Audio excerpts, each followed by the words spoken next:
ડિયાઝથી લઈ અને રા નવગણ સુધી અને નવા મોહબ્બત ખાનથી લઈ અને આરજી હુકુમત સુધી જે શહેર અનેક હુકુમતો અને શાસનનું સાક્ષી રહ્યું છે એ છે આપણું જુનાગઢ.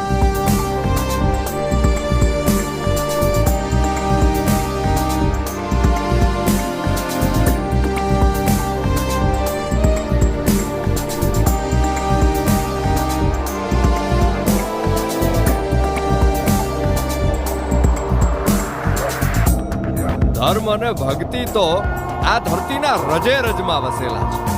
આ છે ભવનાથ મંદિર.